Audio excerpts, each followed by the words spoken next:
भागवत की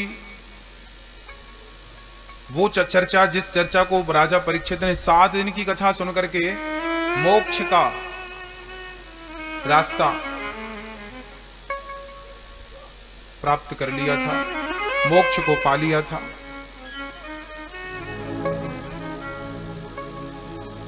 ऐसी पावन चर्चा, ऐसी पावन कथा हम और आप भी सुनने जा रहे हैं। जो कथा मोक्ष का रास्ता प्रशस्त करती हो, जो मोक्ष के द्वार तक ले जाती हो, वो चर्चा। सच्चिदानंद रूपाय विश्वोत्पत्त्यादि हेतवे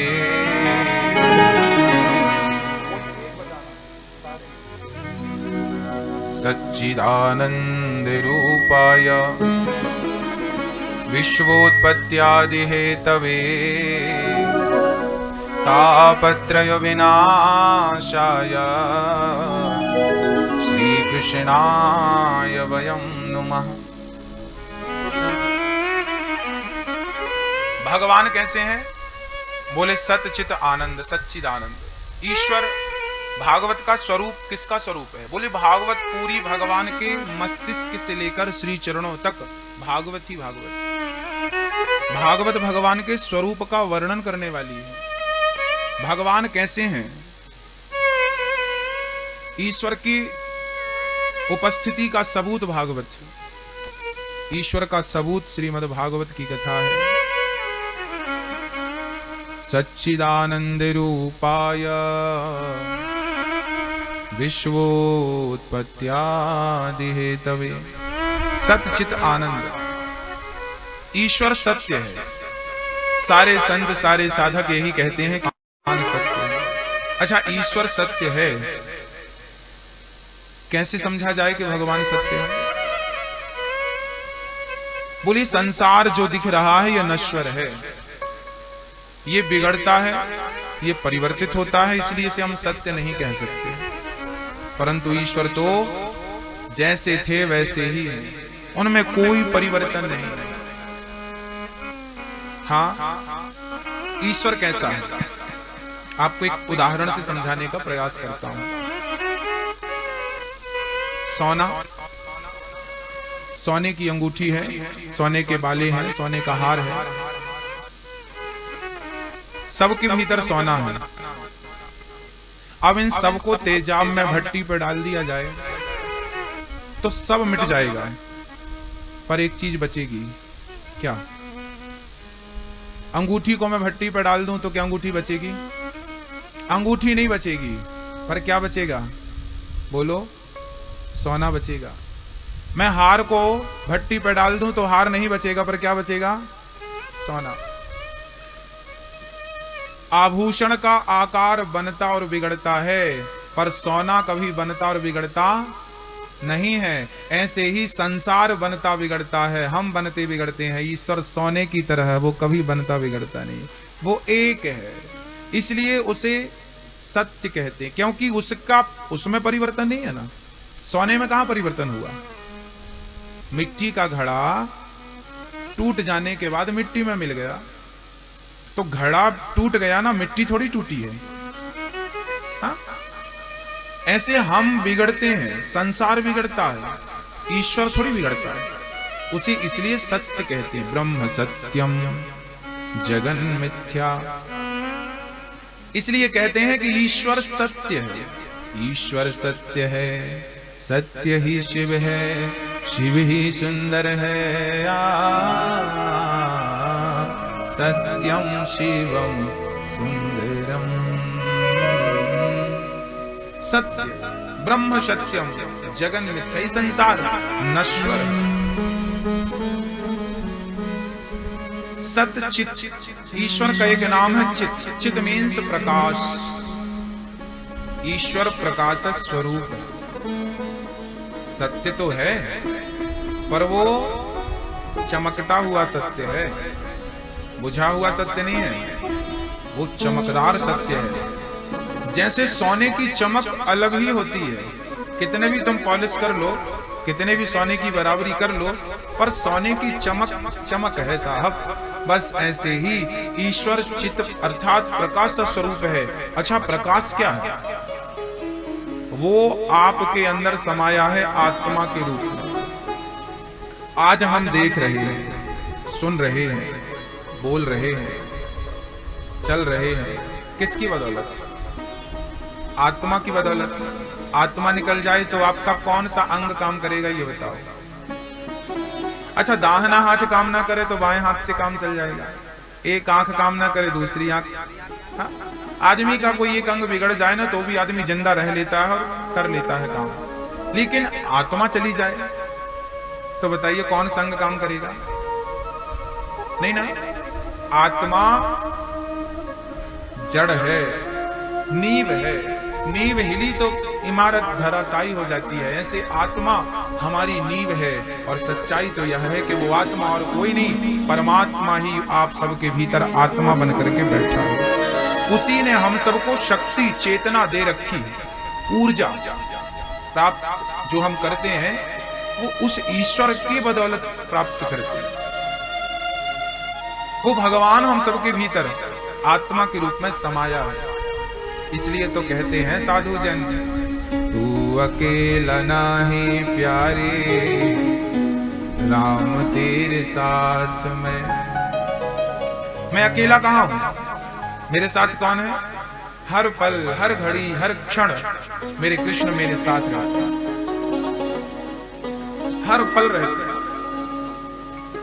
सतचित आनंद, ईश्वर आनंद देने वाले हैं। हम सबके अंदर जो आनंद है, जब जब आनंद हमें खाने पीने सोने जागने में आता है, वो आनंद ईश्वर ही है जो आनंद के रूप में कभी कभी प्रकट होता है। आज बहुत आनंद आ गया। आनंद नहीं आ गया, आज आपके भगवान अंदर से प्रकट हो गए। नंद के आनंद भयो जय कन्हैया लाल की। जब ईश्वर कभी कभी आपके भीतर प्रकट होता है, अर्थात आपको गुदगुदाता है, तब आपको आनंद आ जाता है। जब वो ईश्वर अंदर का आपको कभी हंसाता है, कभी प्रसन्न करता है, तो आनंद आता है। बस वो आनंद ही ईश्वर का अनुभव है, अनुभूति है, जो भगवान विश्व की उत्पत्ति, पालन और संहार करते हैं। ये दुनिया किसने बनाई? भगवान ने। एक सज्जन बोले, गुरुजी, संसार हमें माँ बाप ने जन्म दिया, माँ बाप को उनके माँ बाप ने जन्म दिया, ये संसार किसी ने बनाया। लोग कहते हैं संसार भगवान ने बनाया। एक बालक ने हमसे पूछा कि जब भगवान ने संसार को बनाया तो भगवान को किसने बनाया? हाँ भाई, है तो बनाने वाला भी होगा। इसलिए ईश्वर, इसका उत्तर दे रहा हूं इस प्रश्न का कि भगवान को किसने बनाया, इसका समाधान कर रहा हूं कि जिसका जन्म होता है उसकी मृत्यु निश्चित होती है। तो हम लोग बार बार जन्म लेते हैं, बार बार मर जाते हैं। संसार बार बार उत्पन्न होता है, बार बार नष्ट हो जाता है। पर ईश्वर अजन्मा है, इसलिए उसे अजन्मा कहते हैं। वो सबको बनाता है, उसे कोई नहीं बनाता, क्योंकि वो अजन्मा है, कभी मरता ही नहीं। अजन्मा है, एक ईश्वर है, उसे परमात्मा कहते हैं। साइंस उसे शक्ति कहता है, एक लाइट कहता है। लाइट एक लाइट है।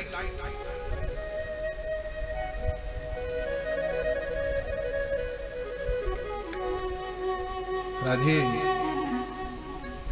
बोलिए भक्त वत्सल भगवान की। तापत्रय विनाशाय, ईश्वर सारे दुखों को दूर करने की सामर्थ्यता रखते हैं। कोई तन दुखी, कोई मन दुखी, कोई धन बिन रहते उदास, थोड़े थोड़े सब दुखी, सुखी राम के दास। कोई तन से दुखी है, से दुखी है। इस संसार में दुखी कौन है? हम तो मानते हैं कि जो भगवान से दूर है, भगवान के भजन से दूर है, भगवान के नाम से दूर है, बस वही लोग दुखी हैं। जो ईश्वर से जुड़े हैं उनका दुख तो कुछ भी नहीं है। उनका दुख कैसा है? अच्छा, दुख में भी ना सुख मिलता है। हाँ? वो कौन सा दुख है जिस दुख में सुख मिलता है? बताओ। हाँ बताओ मेरी माँ, वो कौन सा दुख है जिस दुख में भी सुख का अनुभव होता है? बताइए। कौन सा? हम बताएं? बोले बच्चा पैदा करने में। जब एक मां, जिस मां ने आपको जन्म दिया है, उस मां को आपको जन्म देने टाइम बहुत दर्द हुआ था, बहुत कष्ट हुआ था। हाँ, जब मां ने आपको जन्म दिया तब आपकी मां चिल्ला रही थी, चीख रही थी, रो रही थी, लेकिन जैसे ही आपको देखा, आपकी सूरत देखी, सारा दुख भूलकर छाती से आपको लगाया, हृदय से आपको लगा, सब भूल गई। जैसे एक मां बच्चे के जन्म में प्रसव का इतना सारा दुख बर्दाश्त करती है, पर बच्चे की एक झलक देखकर उस दुख को भूल जाती है, वो दुख सुख में बदल जाता है। बस एक मां ही है जो दुख में भी सुख का अनुभव करती है। ऐसे सच्चा भक्त तू भगवान की कृपा पाता है तो कहता है तू जितना भी दुख देगा वो प्रसव की पीड़ा जैसा है, पर उसके बाद तेरा दर्शन हो जाएगा, मैं सब भूल जाऊंगी, सब कुछ भूल जाऊंगा। एक भक्त कहता है कि प्रभु मैं आपका दर्शन करके सब कुछ भूल जाऊंगा, बस एक बार मेरी जिद है कि अपना दर्शन देकर मुझे कृतार्थ कर दो। तापत्रय विनाशाय श्री कृष्णाय वयं नमः। तापत्रय विनाशाय, दैहिक दैविक भौतिक तापा। कोई तन दुखी, कोई मन दुखी, कोई धन बिन रहे तो दास, कोई तन से दुखी है, कोई मन से दुखी है, कोई धन के बिना परेशान है। संसार का हर प्राणी दुखी है। यदि कोई सुखी है तो केवल वही जो भगवान की शरण में है। हरि शरणम हरि शरणम हरि शरणम, गाइए हरि शरणम हरि शरणम हरि शरणम हरि शरणम। ऐसे भगवान राधा कृष्ण सहित, राधा सहित कृष्ण को हम नमस्कार करते हैं, जो हमारे सारे दुखों को दूर करते हैं।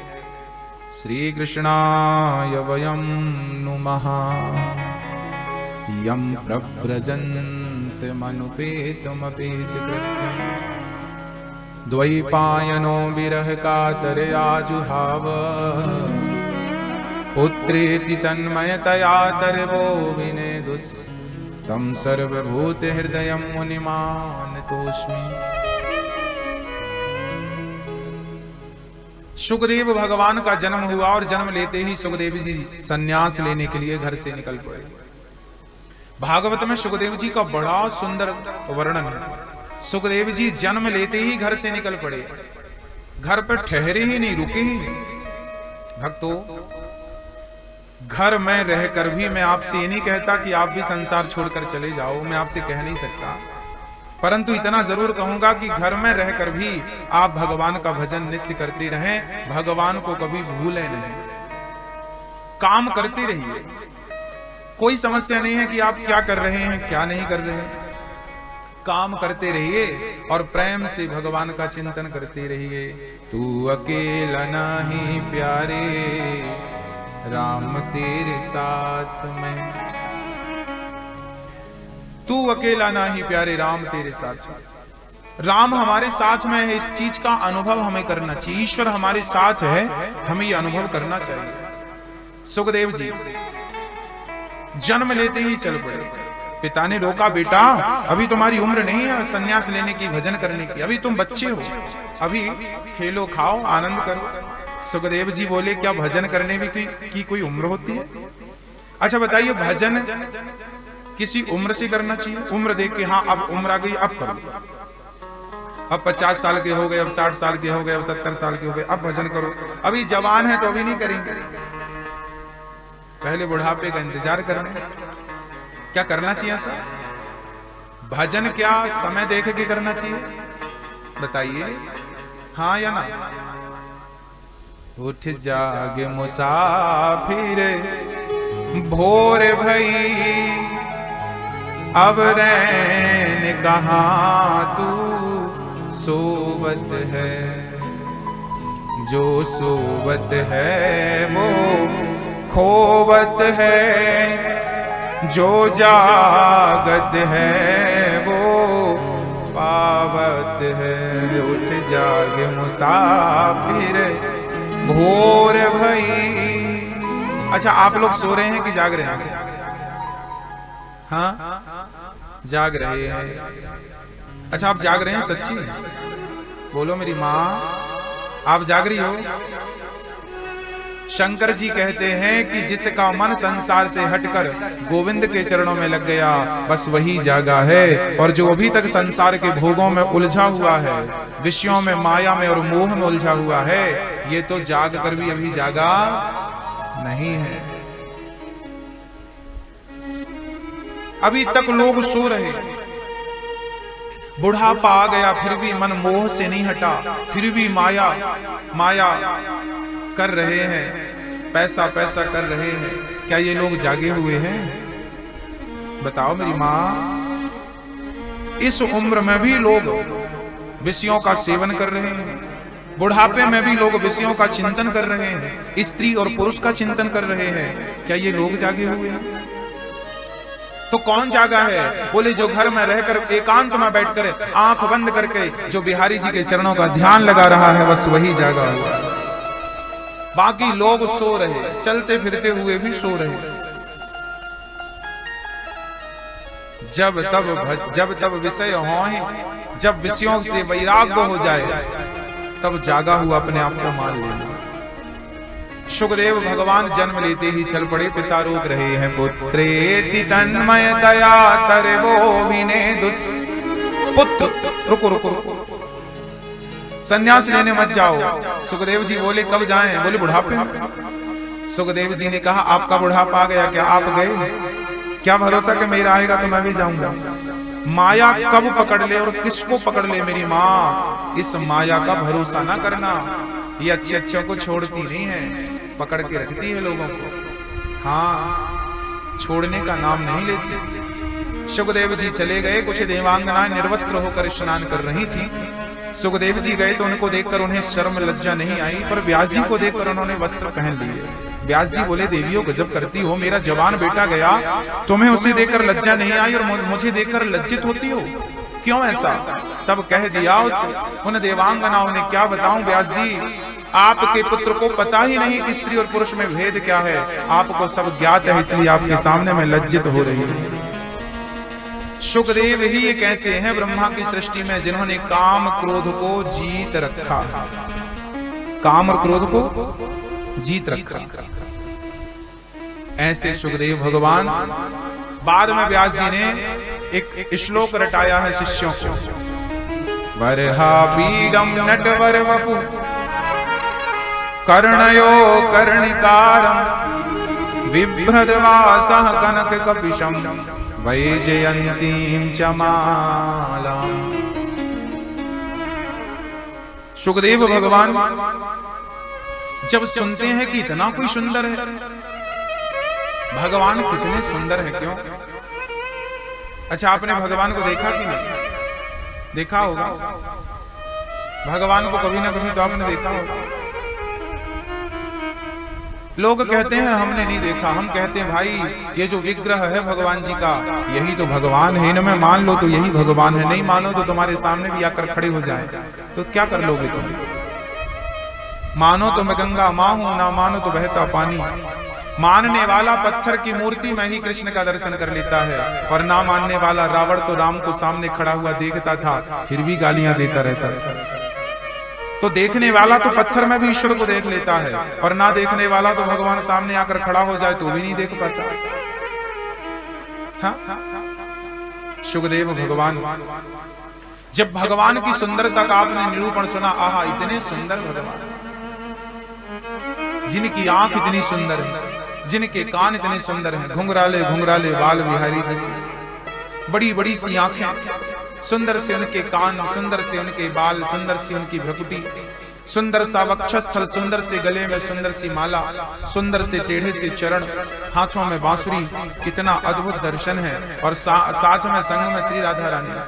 बड़े बड़े साधु एकांत में बैठ करके नेत्र बंद करके और बस भगवान के श्रृंगार का, चरणों का, मुखमंडल का दर्शन करते रहते थे। ऐसा करते करते उन्हें 2-2 घंटे 3-3 घंटे की लंबी समाधि लग जाती थी।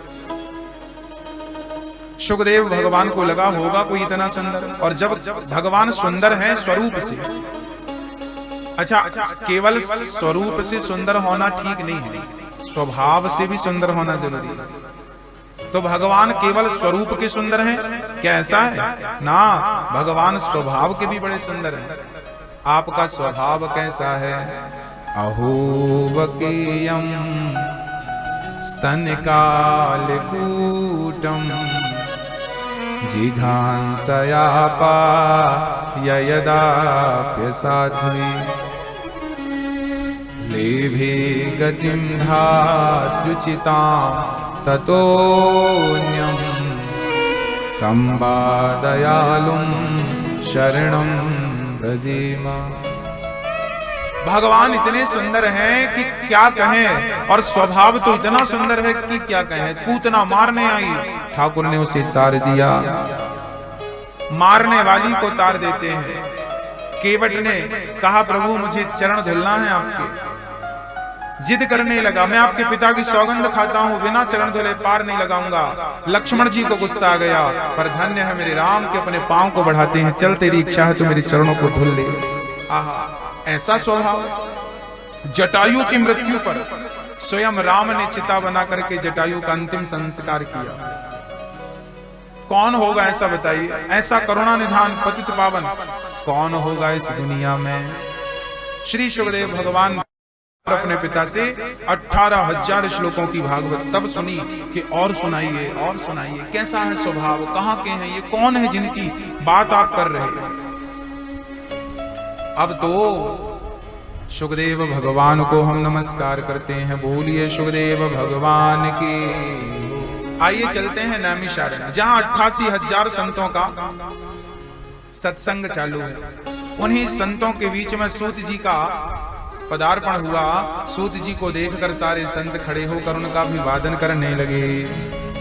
सारे संतों ने सूत जी को आसन दिया और बिठाल करके कहा कि प्रभु आप हमें ऐसी कथा सुनाइए, ऐसी कथा सुनाइए कि भक्ति ज्ञान विराग आपको विवेको वर्धते महा, जिसमें हमारी भक्ति बढ़े, ज्ञान बढ़े, विवेक बढ़े, ऐसी कथा हमें सुना दीजिए। अच्छा भैया, कथा सुनने से क्या बढ़ता है? वजन बढ़ता है, हाइट बढ़ जाती है। क्या बढ़ता है? कथा सुनने से क्या बढ़ता है? क्या बढ़ता बोलो मेरी मां, क्या बढ़ता है? हा? भक्ति, ज्ञान और वैराग्य। भक्ति बढ़ जाए ये तो बड़ी कृपा है, ज्ञान बढ़ जाए ये भी असीम कृपा है। भागवत भक्ति बढ़ाती है। जिसकी भक्ति शून्य हो चुकी है, सूख चुकी है, मुरझा चुकी है, वो यदि जीवन में एक बार कथा श्रवण कर लेता है उसकी भक्ति हरी भरी हो जाती है। केवल भक्ति नहीं, ज्ञान हरा भरा हो जाता है, वैराग्य हरा भरा हो जाता है। वैराग्य, भक्ति, ज्ञान, वैराग्य तीनों की जरूरत पड़ती है। भक्ति करो। भक्ति किसे कहते हैं? हा? भक्ति किसे कहते हैं? माला खिसकाने को भक्ति कहते हैं। तो भक्ति क्या बताओ? बोलो मेरी मां, कई बार बताया हूं आपको, भूल जाती हो आप। अंकुरित करके चने खाया करो, याददाश्त बढ़ेगी। लोग कहते हैं बादाम खाओ, पर हम ज्यादा महंगा बजट रखते नहीं है ना सामने, सस्ती में काम चलाते हैं।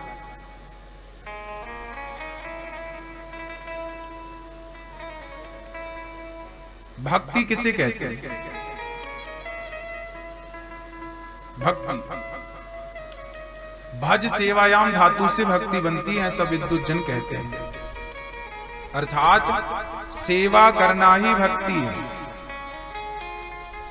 पुत्र का धर्म है माँ बाप की सेवा करना, बहू का धर्म है सास ससुर की सेवा करना, माँ का धर्म है कि पुत्र को सही उपदेश करे, सही ज्ञान दे।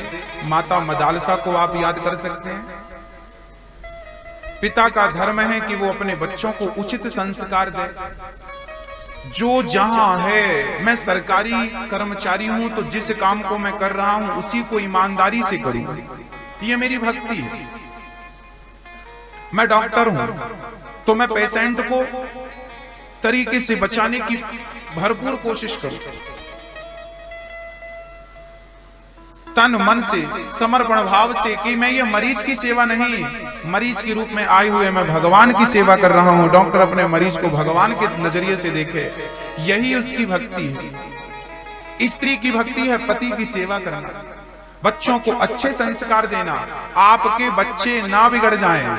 ये जिम्मेदारी किसकी है, पड़ोसी की या आपकी? बोलो मेरी माँ, आपकी है ना। आपके बच्चों को अच्छे संस्कार देना आपकी सबसे बड़ी भक्ति है। आप दे नहीं पाती हो। आजकल माँ बाप भक्ति नहीं करते। मैं ये नहीं कहता कि तुम मंदिर जाया करो, माला जपा करो। लोगों ने माला जपना और मंदिर जाने को ही भक्ति मान लिया है। आप अपने कर्म को ईमानदारी से करिए और भगवान में समर्पित होकर करिए, यही भक्ति है। आपको अलग से कुछ करने की जरूरत नहीं। मेरे घर में 10 मेहमान आए हैं, मैं उनके लिए भोजन बना रहा हूं, तो ये भोजन बनाना क्या है?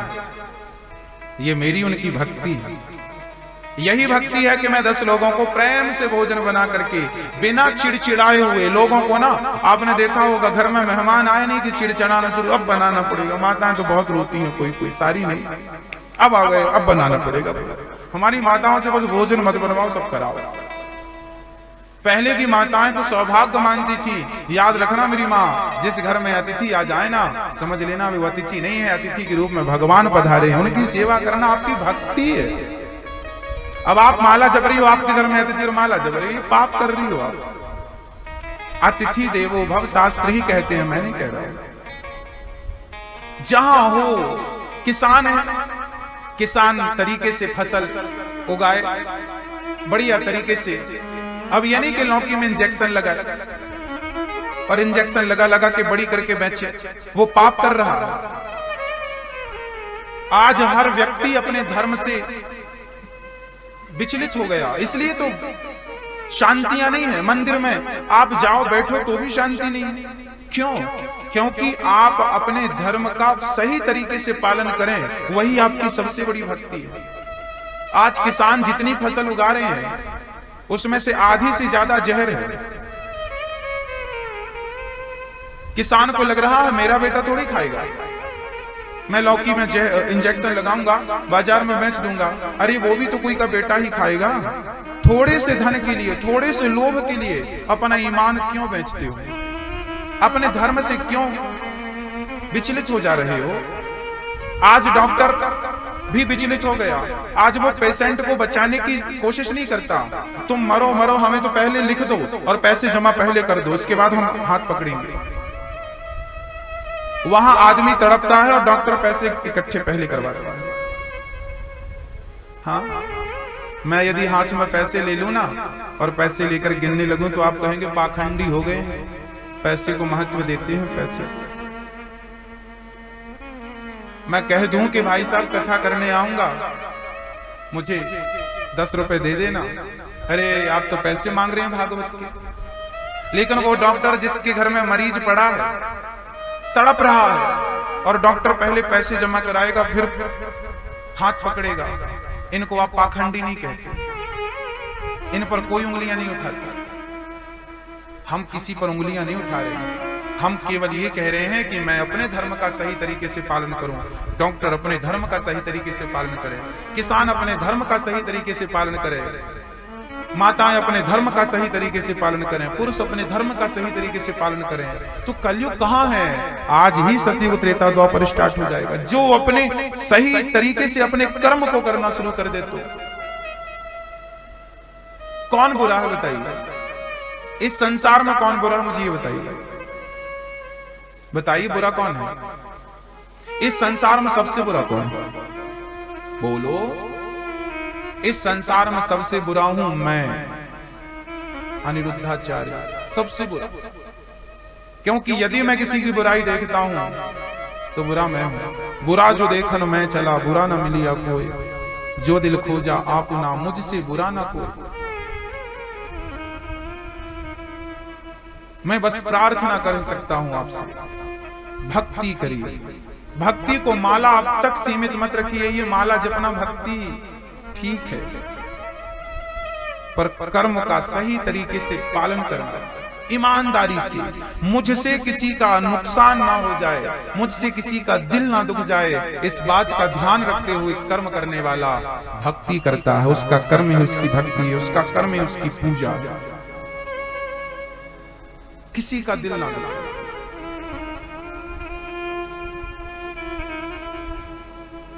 नुकसान ना हो। भक्तों,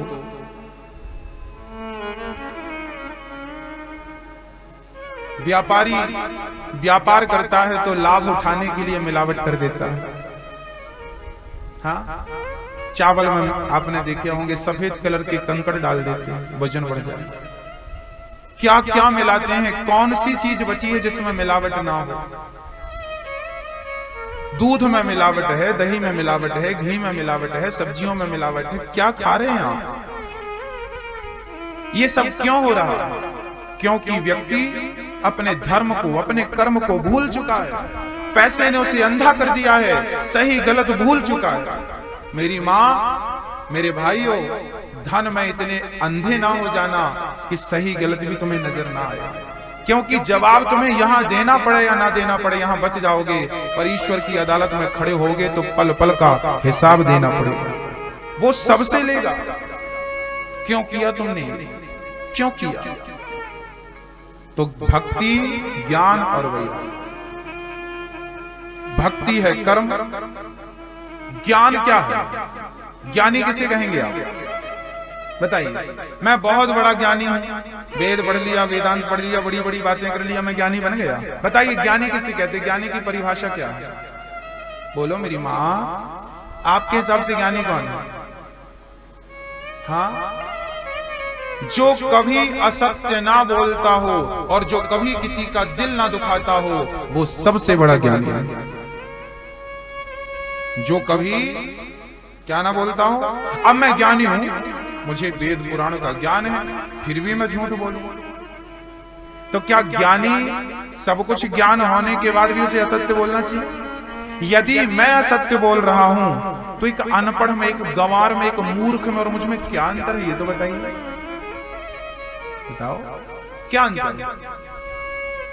मैं पढ़ लिख करके भागवत कथा सुनाने वाला यदि मैं असत्य बोलूं तो फिर वो जाहिल गवार और मुझ में क्या अंतर रह जाएगा? वो भी झूठ बोलता बात बात पर, मैं भी बोल रहा हूं। तो मैं विद्वान हूं, यदि समझदार हूं, थोड़ा भी मुझ में ज्ञान अक्कल है, तो मैं कभी असत्य ना बोलूं। मेरा सत्य ही मेरा ज्ञान है, मुझे ज्ञानी बनाता है मेरा सत्य। कभी किसी का मुझसे दिल ना दुखे, ये भावना यदि आपके अंदर है तो आप सच्चे ज्ञानी हैं। वेद पुराण पढ़ने से ज्ञानी लोग नहीं बन जाते, उनमें जो लिखा है उनको चरितार्थ करने से व्यक्ति ज्ञानी बनता है। तो ये है भक्ति, ये है ज्ञान। अच्छा, वैराग्य किसे कहते हैं? ये मैंने भक्ति की परिभाषा बताई और ज्ञान की परिभाषा बता दी। अब वैराग्य की परिभाषा बोल रहा हूं। वैराग्य किसे कहते हैं? जो घर छोड़कर जंगल में चला जाए, कपड़े उतार करके भगवा कपड़ा धारण कर ले, कपड़ा रंग ले, वो सन्यासी है क्या? वो वैरागी है क्या? ना। आप तो साड़ी में ही रहो, सलवार सूट में ही रहो, शर्ट और पैंट में ही रहे मेरे भाई लोग, कुर्ता और पैजामा में ही रहे मेरे भाई लोग। ना कपड़ा रंगने की जरूरत है, ना कपड़ा बदलने की जरूरत है। बस संसार में रहकर भी संसार से ऊपर उठ जाना सबसे बड़ा वैराग्य। जैसे नाव पानी में रहती है, पर नाव पानी में रहती है तो पानी से खाली रहती है या पानी से भरी रहती है? बोलो। नाव पानी से खाली है कि पानी में भरी है? पानी से खाली है। यदि नाव खाली है तो नाव तैरेगी, ऊपर रहेगी, और नाव भर गई डूब जाएगी। मेरी माँ, जिस दिन तुम अहंकार से भर जाओगे उस दिन डूब जाओगे, और जिस दिन तुम खाली हो जाओगे अहंकार से उस दिन पार हो जाओगे, जैसे नौका पार हो जाती है। यही वैराग्य है। संसार में रहकर भी संसार को अपने से दूर रखना, खाली रखना अपने आप को। क्या? खाली रखना। ये वैराग्य है, भक्ति ज्ञान। भक्ति ज्ञान विरागाप्तो विवेको वर्धते महान माया मोह निरासश्च वैष्णवे क्रियते कथम।